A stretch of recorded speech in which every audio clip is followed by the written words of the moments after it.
പുതിയ വീഡിയോയിലേക്ക് എല്ലാവർക്കും സ്വാഗതം. നമ്മൾ ഉരുളക്കിഴങ്ങും കോൺഫ്ലോറും വെച്ചിട്ടുള്ളൊരു റെസിപ്പിയാണ് കാണിക്കുന്നത് കേട്ടോ. ഉരുളക്കിഴങ്ങും കോൺഫ്ലോറും കൊണ്ട് എന്തുണ്ടാക്കിയാലും നല്ല ടേസ്റ്റ് ആയിരിക്കും കേട്ടോ. അതിന് നമുക്ക് ഉരുളക്കിഴങ്ങ് വേവിച്ച് ഉടച്ചെടുക്കാം. എന്നിട്ട് കോൺഫ്ലോർ അതിലേക്ക് ആവശ്യാനുസരണം ചേർത്ത് കൊടുത്താൽ കേട്ടോ. അത് നമുക്കൊരു പത്തിരിക്കോ കുഴക്കുന്ന പോലെ കുഴച്ചെടുക്കണം.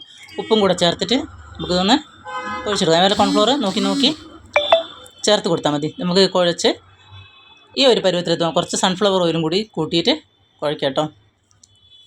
അതിനുശേഷം ഇത് നല്ലൊരു ബോൾ പോലെ നമുക്കത് ഉരുട്ടിയെടുക്കാം. പിന്നെ ഇതാ നമ്മൾ കുഞ്ഞിപ്പത്തിരിയൊക്കെ ഉണ്ടാക്കൂലേ, അതുപോലെ നമുക്കതൊന്ന് പരത്തിയെടുക്കാം. ഇത് വെറുതെ ഒരു ഭംഗിക്ക് വേണ്ടിയിട്ട് ചെയ്ത് കൊടുക്കുന്നതാണ് കേട്ടോ. ഇങ്ങനെയൊന്നും ചെയ്യണമെന്നൊന്നുമില്ല. ഇനി നമുക്കത് തിളച്ച വെള്ളത്തിലേക്ക് ഇട്ട് കൊടുക്കാം. ഒരു 2-3 മിനിറ്റ് തിളച്ച വെള്ളത്തിലിട്ട് വേവിച്ചെടുക്കാം കേട്ടോ. അടച്ച് വെക്കണ്ട കേട്ടോ.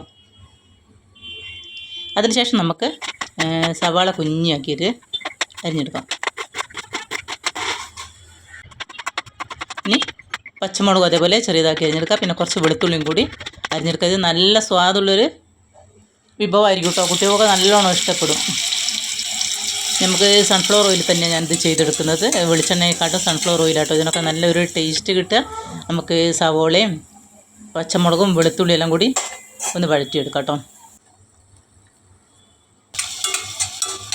ഉരുളക്കിഴങ്ങ് എല്ലാ സമയത്തും നമ്മൾ ഒരേപോലെ കഴിക്കുമ്പോൾ ഒരു മടുപ്പായിരിക്കും. ഇതിങ്ങനെ വ്യത്യസ്തമായിട്ട് ഓരോന്ന് ഉണ്ടാക്കുമ്പോൾ നല്ലൊരു ടേസ്റ്റ് തോന്നും കേട്ടോ. അതിന് വേണ്ടിയിട്ടാണ് ഇങ്ങനെ ഉണ്ടാക്കുന്നത്. നമുക്കതിലേക്ക് മുളക് പൊടി, ഉപ്പ്, 1 സ്പൂണിൽ പഞ്ചസാര ഇത്രയും ചേർത്ത് നന്നായിട്ടൊന്ന് വഴറ്റിയെടുക്കുക. ഇനി നമ്മളിതിലേക്ക് ചേർത്തി കൊടുക്കുന്നത് തക്കാളി ആട്ടോ. തക്കാളീൻ്റെ ജെല്ല് കളഞ്ഞിട്ടുള്ള ഭാഗമാണ് ഞാൻ അതിലേക്ക് ചേർത്തി കൊടുത്തത്. അത് നന്നായിട്ടങ്ങ് വേവൊന്നും വേണ്ട, തക്കാളി ചേർത്തി കൊടുത്തത്. അതിന് ശേഷം നമുക്ക് കുറച്ച് ചില്ലി ഫ്ലക്സും കൂടെ അതിലേക്ക് ആഡ് ചെയ്ത് കൊടുക്കാം. ഒന്ന് വഴറ്റിയെടുക്കാം. പിന്നെ നമ്മളിതിലേക്ക് ഇറങ്ങുന്നത് കുറച്ച് തക്കാളീൻ്റെ സോസാണ് കേട്ടോ.